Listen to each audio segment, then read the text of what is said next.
마태복음 14장 13절 21절 이 얘기는 이제 소위 저희가 떡 5개 물고기 2마리로 예수님이 5,000명 이상의 사람을 먹였다라고 해서 오병이어라는 그 말로 유명한 그런 이야기이고 또 자주 전해지는 말씀입니다. 저도 이 말씀을 이번에 이제 준비를 하면서 성경 말씀이 참 감사하고 은혜로운 건 뭐냐면 내가 또 묵상할 때마다 하나님이 이 새롭게 주시는 그런 포인트라고 할까요? 좀 무겁게 다가오는 부분들이 또 달라요.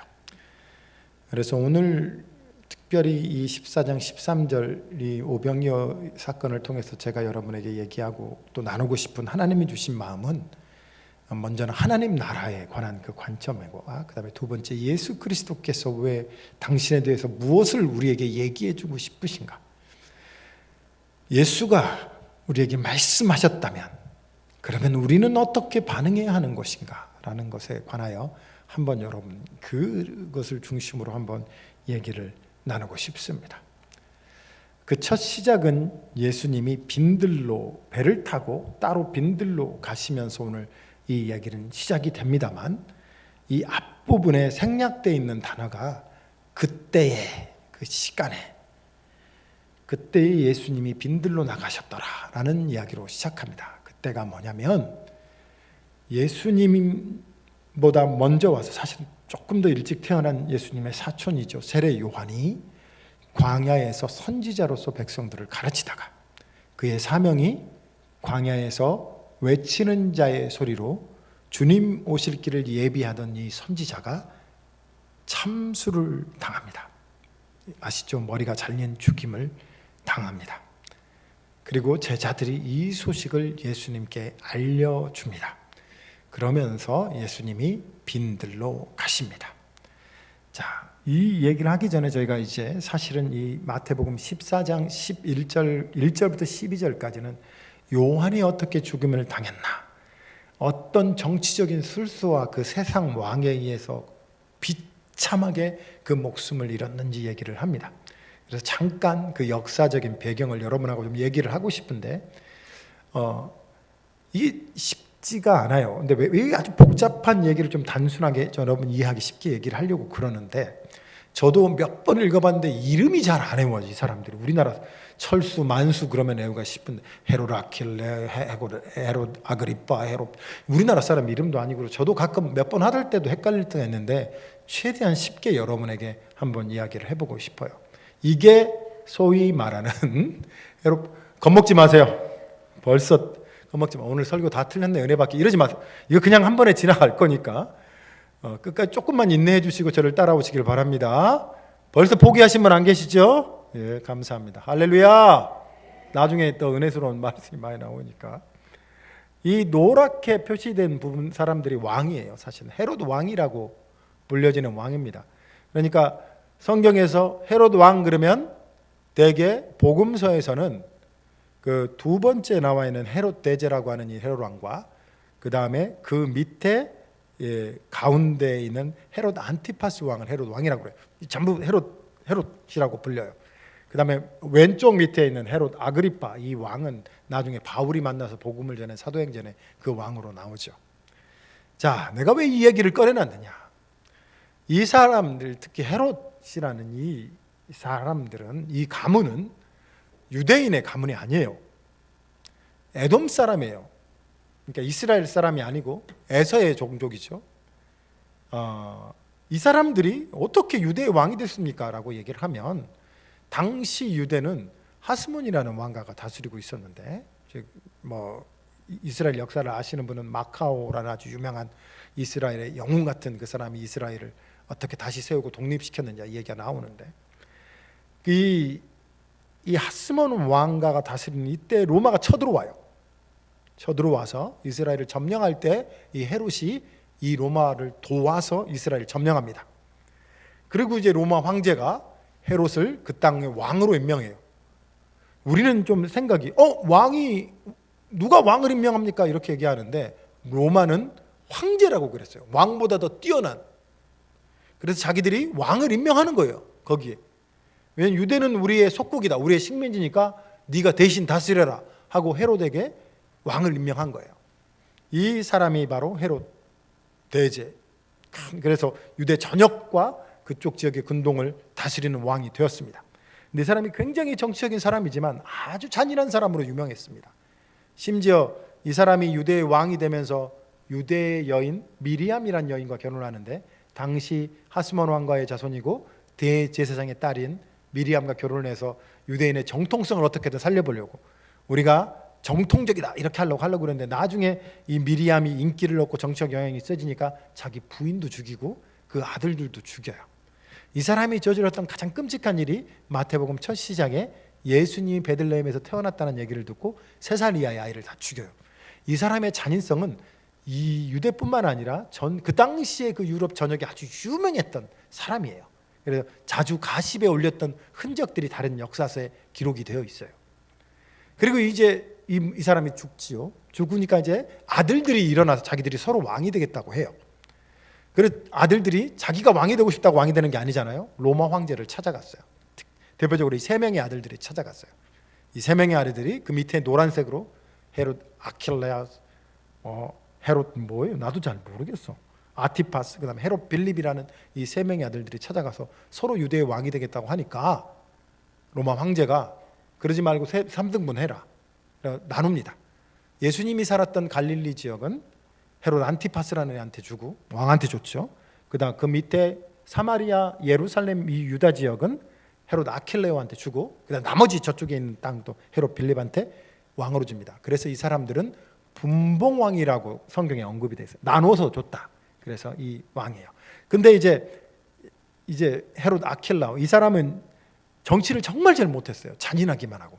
그러니까 유다에서 반란이 일어나요. 반란이 일어나서 이제 왕 이렇게 3등분 됐어요. 그런데 반란이 일어나니까 이 사람은 로마 왕이 막 이 명령을 해갖고 얘 끄집어내라, 폐위를 시켜요, 왕. 그리고 그 사람 대신 보낸 사람이 누구냐면 본디오 빌라도가 유다 땅으로 와서 총독이 돼요. 자, 이 파란색 지역, 녹색으로 된 지역이 지금 헤롯 왕, 오늘 본문에 난 이 헤롯 왕이 다스리는 지역이고, 그 위에 이렇게 녹색으로 된 이 부분이 바로 예수님과 세례 요한이 함께 사역했던 갈릴리 지역입니다. 자, 조금 이해가 되시죠? 다 안 해도 됩니다. 아, 그렇구나, 이놈들이 참 대단한 놈들이구나, 이렇게만 하셔도 됩니다. 자, 이 헤롯 왕이, 분봉왕 헤롯이, 이 집안이 참 복잡한 집안입니다. 왜냐하면 이 사람이 로마에 가서 여행을 하다가 아주 예쁜 여인을 만나는데, 이 여자가 누구냐면 자기 이복 동생의 아내인 헤로디아라는 여인을 만납니다. 거기서 불륜이 일어나요. 그런데 이 헤로디아가 굉장히 교활하고 이 뭡니까, 정치적 수완이 아주 능술한, 어떤 사람은 요물이라고 이렇게 얘기를, 저는 제 입에서 어떤 사람이 내가 했는 거 아니에요? 어떤 사람이 그렇게 얘기를 했더라 이거예요. 그렇게 표현을 하고, 역사학자들은 헤롯 왕보다 이 여인이 더 정치적 수완이 더 좋았다고 얘기를 해요. 불륜에 빠졌는데 나중에 자기 남편과 이혼을 하고 이 헤롯 대왕에게 와서, 헤롯 대왕이 아니라 헤롯 왕과 결혼을 합니다. 결혼을 하는데 이 헤롯 왕이 자기 첫 번째 부인과 이혼을 해버리고, 그리고 헤로디아라는 여인을 자기 부인으로 삼는데, 이 여자가 사실은 자기 이복 사촌 동생이에요. 그러니까 할아버지가 같은 사람이에요. 그런 이제 헤로디아와 결혼, 아버지가 같은 사람이구나, 이렇게 되니까 헷갈리는데, 여하튼 그렇게 됐습니다. 그리고 이 여자가 올 때 이미 자기가 그전 남편과 가졌던 아이, 딸아이 살로메라는 딸이 있었는데 그 딸을 데리고 와요. 이 여인이 더 요물이냐, 제가 이제 한 번 더 얘기를 하겠습니다. 이 여인은 따지고 보면 유대인이에요. 어머니가 유대인, 아까 말했던 미리암이라는 대제사장의 딸이라고 그랬잖아요. 물론 헤롯과의 결혼을 했지만 유대인들은 그렇게 피가 섞여도 유대인으로 인정을 해줘요. 정통 유대인이라고요. 그런데 이 여인이 세례 요한이 너무 싫었어요. 왜냐하면 세례 요한이 이 교를 극구 반대하면서 엄청나게 비판했거든요. 그것은 죄다, 아무리 왕이라 할지라도. 그렇게 결혼해서는 안 된다라고 이렇게 얘기를 한 거예요. 그러니까 이 헤로디아가 너무너무 싫어서 이 세례 요한을 없애버리고 싶어 했어요. 근데 헤롯은 세례 요한을 싫어했지만 두려워했어요. 왜냐하면 세례 요한을 따르는 무리가 많았거든요. 자기 형제 다른 왕 유대를 다스리던 헤롯 왕 어떻게 했다고요? 반란이 일어나서 쫓겨나갔다고요. 자기도 자칫 잘못해서 민중 반란이 일어나면 자기 왕위가 어떻게 돼요? 그래서 세례 요한을 지켜주고 싶었어요. 이 헤롯 안티파스는. 그런데 어느 날 헤롯 왕의 생일날 잔치를 열었습니다. 그런데 제가 보기에는 이미 딸 살로메하고 이 헤로디아가 짝짝꿍 작전을 짠 것 같아요. 아마 제일 예쁜 옷을 입히고 머리도 그냥 살롱에 가갖고 아주 그냥 막 노랗게 파랗게 염색을 하고 아주 눈썹도 길게 이렇게 잡아 뽑고 막 코도 막 집어넣어서 세우고 막 분도 막 얼굴 떡칠을 하고 막 이렇게 하고 몸매도 아주 쫙쫙 드러나는 그런 옷을 입고 아이돌 연습생처럼 연습을 아주 그냥 이쁜 춤을 쫙 이렇게 남자를 유혹할 만한 춤을 추고 딸을 이렇게 생일잔치에 다 그 헤롯 왕 앞에서 춤을 추게 합니다. 사람들이 우와 다 그분은 저렇게 춤을 잘 추고 저렇게 아름다운 여인이 누굽니까? 사실 자기 친딸은 아니에요. 그런데 헤롯 왕이 너무 기쁘잖아요. 그러니까 내 딸이요.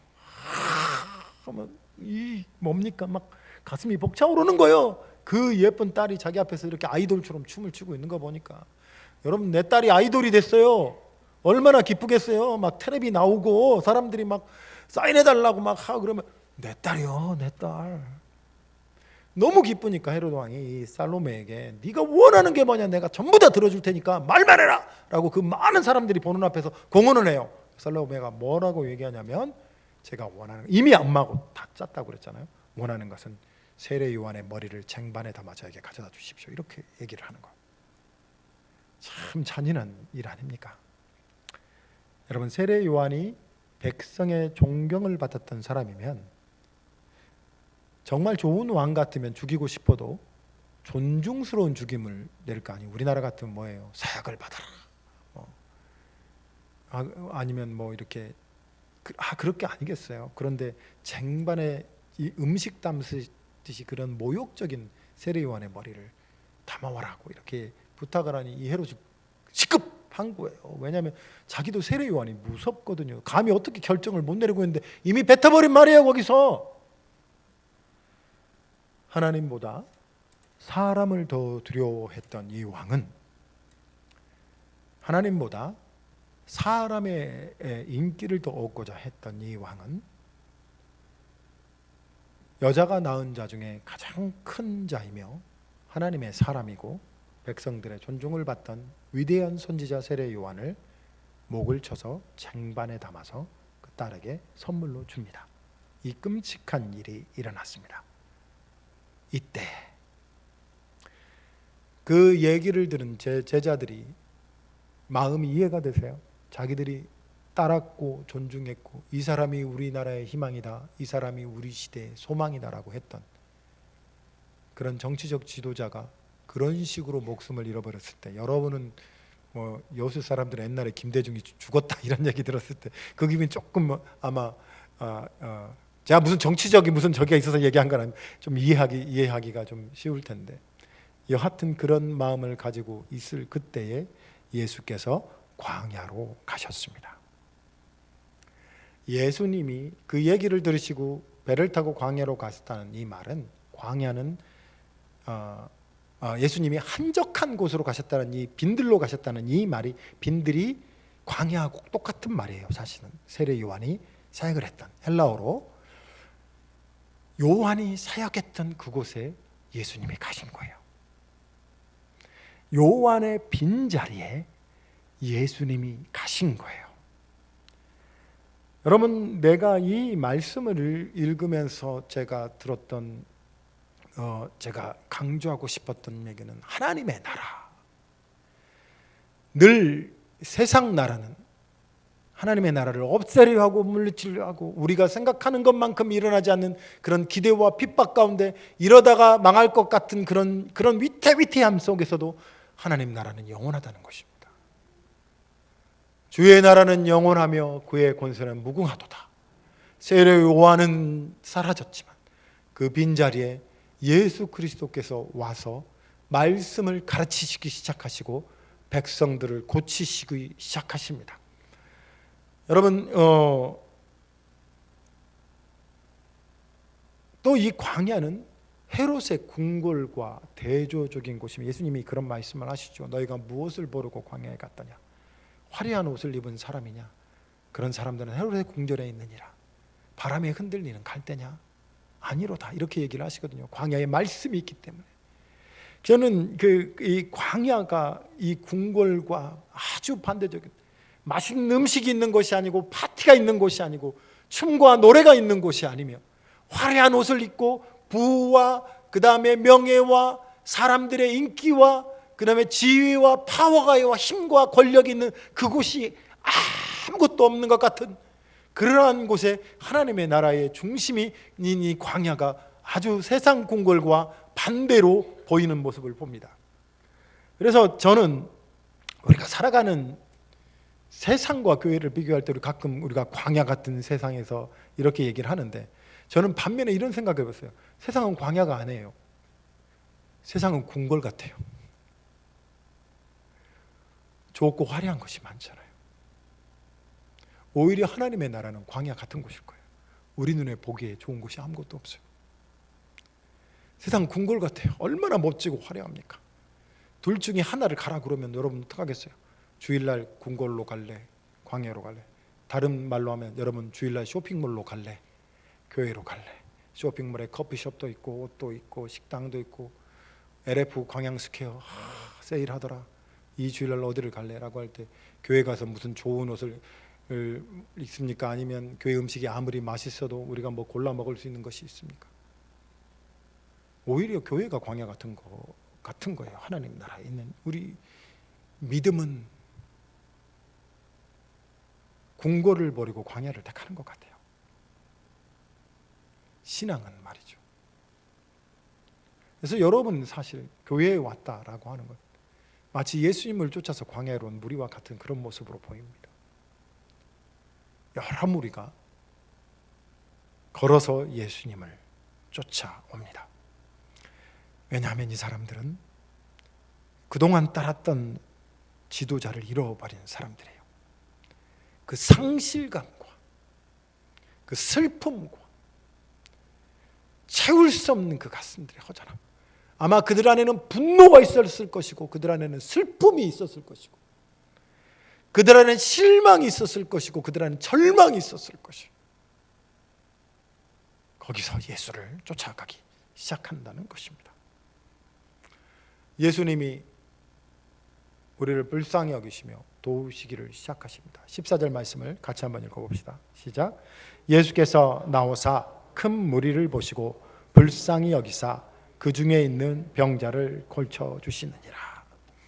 불쌍히 여기다. 예수님이 이 말을 영어로 컴패션이라고 하는데, 이 헬라 언어를 보면 우리나라 말하고 아주 비슷한 단어가 어떤 단어냐면, 이 불쌍히 여기다는 말은 애끓다라는 단어가 참 정확하게 어울립니다.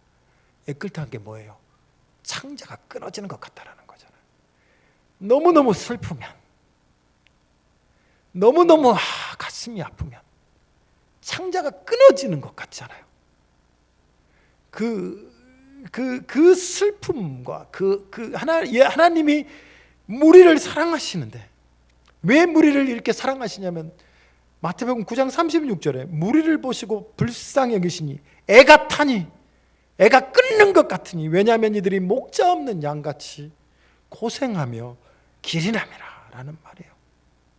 주님이 애가 끊어지는 듯한 마음으로 우리를 보시는 것은, 우리는 양 같은데, 우리는 연약한데, 우리는 어리석은데, 우리는 길을 잃고 지친 사람들 같은데, 그래서 누군가가 이들을 이끌어주고 도와주고 힘을 줘야 하는데, 그 불쌍한 모습을 보고 예수님의 마음에 애가 끊는 것 같은 그런 모습을 표현하는 것이라는 말입니다. 저는 이 말이 너무 싫었어요. 불쌍하다는 말. 여러분도 아시겠지만, 여러분도 아마 공감하실 거예요. 우리 한국 남자들은 자존심이라는 게 있어서 내가 아무리 공공해도 도와달라고 얘기를 못합니다. 왜냐하면 남이 나를 불쌍히 여기는 거 너무너무 더 비참한 일 같아. 이 사람 괜찮아라고, 내 상황이 비참하더라도 이 사람 괜찮아라고 남들이 얘기해 줘야지 그나마 나의 자존심이라도 살지. 제가 바다에 어렸을 때 이렇게 수영하고 막 그러는데 바다에 한번 빠져서 죽을 뻔한 적이 있습니다. 거의 죽어가는데도 살려달라고 얘기를 안 했어요. 쪽팔려갖고. 내가 살려주세요 라고 얘기하는 그것이 쪽팔린 거예요. 거기서 도와달라고.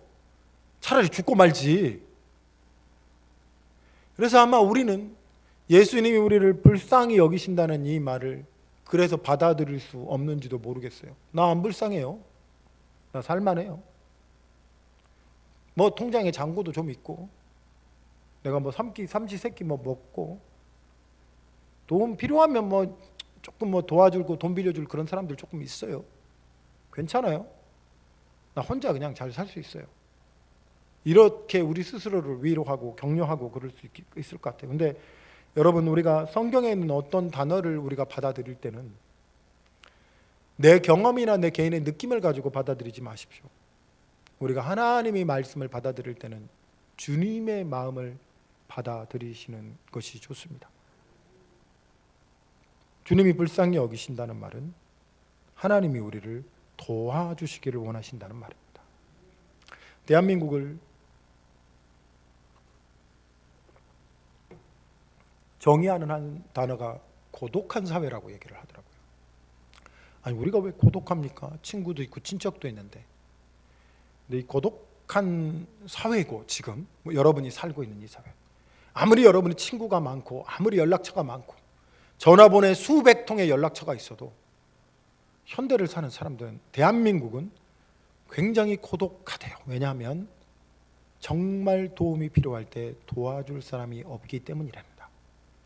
사람들이 내 친구가 되고 우리 형제들이 설날에 나한테 선물을 갖다 주고 좋은 것을 갖다 준 이유가, 대부분 사람들이 뭐라고 생각하냐면 다 내가 위치가 있고 내가 아직 힘이 있기 때문에, 내가 필요하기 때문에 친구 되어주고 이렇게 하는 것이지, 만일 내가 가진 것이 없다면 아무도 나를 도와줄 사람이 없겠다라는 그런 두려움이 우리 안에 다 하나씩 있다는 거예요. 자식들도 내가 아무것도 없으면 떠날 것이다. 그러니까 뭐예요? 끝까지 집 한 채라도 짓고, 보험, 나 생명보험 들어놨다. 얘들아 잘해라. 딴 사람한테 가는 수 있다. 이것들아.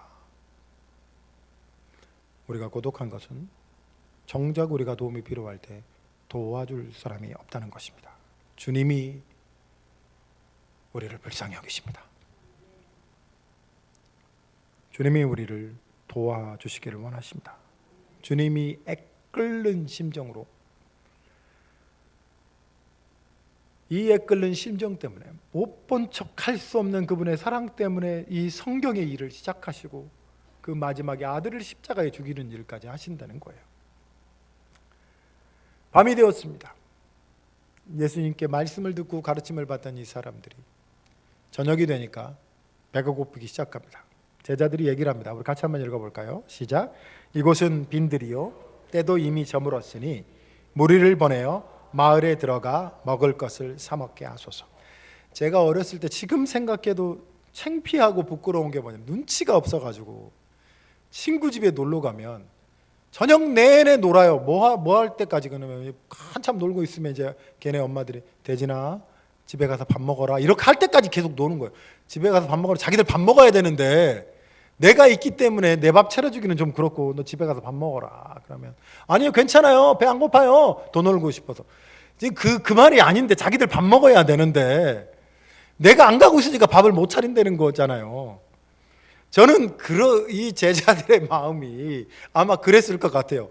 자기들이 밥 먹고 싶은데 배고프거든요. 하루 종일 안 먹었다고 생각해 보세요. 지금 남들 난 제자들이 이때 당시만 해도 뭐 남들을 이렇게 케어하고 돌보고 막 이런 사람은 아니었다고 생각을 해요. 아마 저하고 비슷한 수준의 사람이었기 때문에 자기들이 먹고 싶거든, 밥을. 그러니까 예수님한테 예수님 우리 가서 밥이라도 먹죠 이렇게 말을 못 하는 거야. 그러니까 뭐라고요? 예수님 저 사람들 배고파 보입니다. 이러다 큰일 날 것 같아요. 빨리 저 사람들 보내서 밥 먹게 하십시오 라는 그 말은 뭐예요? 아마 내 생각에는 자기들도 배고픈 거예요. 그러니까 빨리 가서 우리도 밥 먹게 보내시죠. 그렇게 얘기하는 것 같아요. 예수님이 이런 사람들의 마음에 확 불을 지르는, 예기치 않았던 충격적인 얘기를 하세요. 뭐라고요? 같이 읽읍시다. 시작. 갈 것 없다. 너희가 먹을 것을 주어라. 어느 말 왜냐하면 모르겠어요. 아마도 자기들 쓰기에는 조금 먹을 것이 있었는지도 몰라요. 아마도 남들한테 안 보이려고 안쪽 주머니에다 빵 몇 개 숨겨놓고 여기에 막 이렇게 해놓고 그랬을지를 몰라요. 자기 먹기도 부족한 거야. 너희가 먹을 것을 주어라. 그래서 이 사람들의 현실을 예수님께 얘기합니다. 여기 우리에게 있는 것은 떡 5개와 물고기 2마리뿐입니다. 여러분 보시면 우리말로 떡이라고 되어 있지만 밀가루로 만들었으니까 빵 같은 거잖아요. 물고기 2마리 한 저 정도 사이즈일 것 같습니다. 사실 1인분입니다. 이 사람들이 이 1인분 뭐 많이 나눠 먹어요. 3명 나눠 먹고 4명. 그 한 이 1인분 갖고 3명 나눠 보세요. 배가 부르겠어요? 입맛 버리겠지. 그런 이런 상황 가운데 이 사람들이 가져오는 거예요. 예수님, 뭐예요? 우리 이거밖에 없어요. 우리의 현실이 이렇다는 거예요. 우리의 상황이 이렇다는 거예요. 하나님의 말씀은 너무 높아요. 그러나 우리의 상황은 이래요. 하나님의 말씀은 너무 커요. 그러나 우리의 상황은 이래요. 우리의 소망과 우리의 꿈은 원대해요. 그러나 우리의 상황은 이래요. 우리가 가지는 돈은 이렇고 우리의 건강 상태는 이렇고 우리가 가진 능력은 이것밖에 없고 우리가 가진 지식은 이것밖에 없어요. 물고기 2마리와 떡 5개밖에 없어요. 보잘것없다는 겁니다. 지금 우리의 필요하고 나눠줄 수 있는 수만의 사람들, 장정만 5천 명이니 총 아마 수만 명이었을 거라고 사람들이 예측은 합니다만,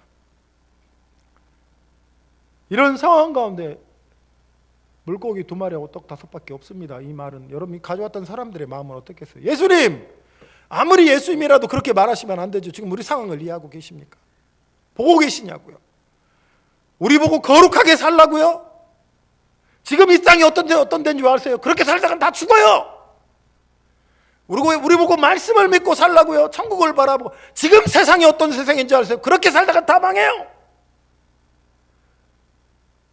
우리는 가진 것이 없으니까요. 우리는 불쌍한 사람들이니까요.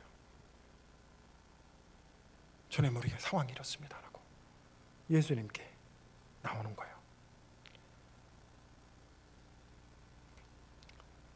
저는 이 말이 너무 위로가 됐어요. 18절 말씀을 같이 한번 읽어봅시다. 시작. 그것을 내게 가져오라. 함께 다시 읽겠습니다. 시작. 그것을 내게 가져오라. 저는 너무 그 전에는 다르지만 이번에 이 말씀을 묵상하면서 제게 크게 다가왔던 말씀이 바로 이거였어요. 주님이 그거 가지고 가서 나눠줘라 이렇게 얘기하지 않고, 그거 가서 시작하라 그게 아니라 네가 가지고 있는 그것을 나한테 가지고 와라 라고 얘기하는 거예요. 제가 이 말씀을 묵상하자마자 설교 준비를 하다가 이 말씀을 보다가 다시 펜을 놓고 기도를 했어요. 하나님, 나의 이 약함을 그대로 내가 주님 앞에 드리기를 원합니다. 나의 부족함을 내가 그대로 주님께 드려지기를 원합니다. 내가 주님께 가져오겠습니다. 너희가 생각하고 있는 그 근심에 대해서, 너희가 생각하고 있는 그 걱정에 대해서 내가 너희를 불쌍히 여기니 너희의 그 상실감과 너희의 그 분노와 너희가 가지고 있는 그 화냄과 그 요한을 잃어버리고 그 비참한 정치적인 상황 가운데 절망스럽고 소망이 없는 이 시대의 이 백성들에게 너희가 그것을 내게로 가지고 오라. 너희가 갖고 있는 그 세상에 갖고 있는 문제들과 너희의 부족함들, 너희가 밤마다 너희가 없어서 슬퍼하고 아무한테도 얘기할 수 없는 너희들의 비참한 그 현실을 나에게 가지고 와라 라고 주님이 우리에게 얘기하시는 것 같아요. 그리고 예수님이 그것을 예수님께 가져온 그들의 현실을 예수님께 드리는데 예수님이 하늘을 우러러 축사하시고 감사하시고 떡을 떼서 제자들에게 나눠주기 시작합니다. 제자들이 정말 볼품없는 것을 예수님께 드렸습니다. 아무것도 아닌 것을 예수님께 드렸습니다. 근데 예수님이 그것을 제자들에게 나눠주기 시작하고 제자들이 그것들을 사람들에게 나누어 줄 때 놀라운 일이 생겼습니다. 기적이 일어났습니다. 능력이 나타났습니다. 5,000명 이상의 사람들이 배부르게 먹고 12광주리가 남는 일이 일어났다는 것입니다. 여러분, 우리가 가진 것이 작습니다. 그러나 그것은 부끄러운 것이 아닙니다. 우리는 불쌍한 사람들입니다. 그러나 그것을 부끄러워하지 마십시오. 세상의 모든 사람들이 다 불쌍한 사람들입니다. 우리가 믿음으로 결단할 것이 있습니다. 하나님께 드리십시오. 하나님께 가져오시면 됩니다. 저는 이 말씀을 마무리하며 세 가지 포인트를 제가 잡았습니다. 하나는 하나님 나라의 관점입니다. 우리가 13장 앞부분에 읽으면서 하나님 나라는 겨자씨와 같고 누룩 같다고 들었습니다. 작은 것이 자라서 큰 나무가 되고 작은 것이 밀가루 속에 들어갔는데 밤새 부풀려서 전체 밀가루를 부풀게 하는 그 누룩처럼 하나님 나라는 작은 것에서 시작됩니다.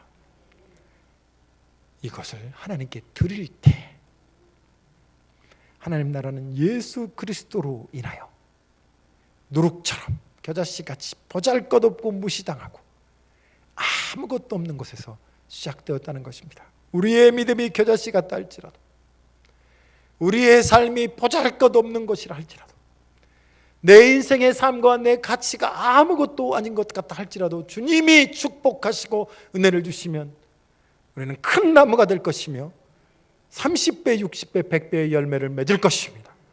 사랑하는 성도 여러분, 우리가 부족하다는 게 부끄러운 것이 아닙니다. 우리가 없다는 게 불쌍한 것이 아닙니다.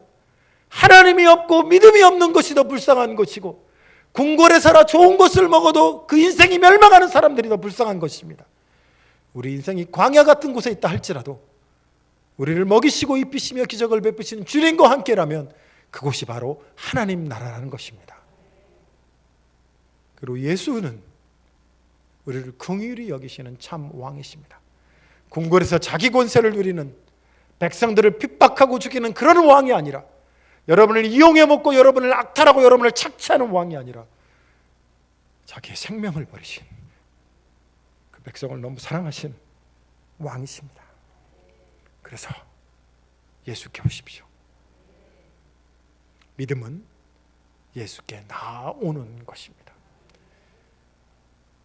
우리의 부끄러움과 우리의 모든 것들과 우리의 보잘것없는 것들을 주님께 드러내는 것입니다.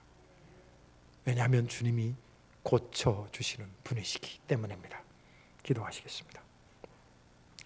하루의 말씀을 묵상하면서 함께 여러분의 주신 그 말씀을 생각하며 기도할 때 주셨던 말씀을 붙들고 고쳐주시고 우리를 불쌍히 여기신 하나님 앞에 우리의 기도를 드립시다. 같이 기도하겠습니다.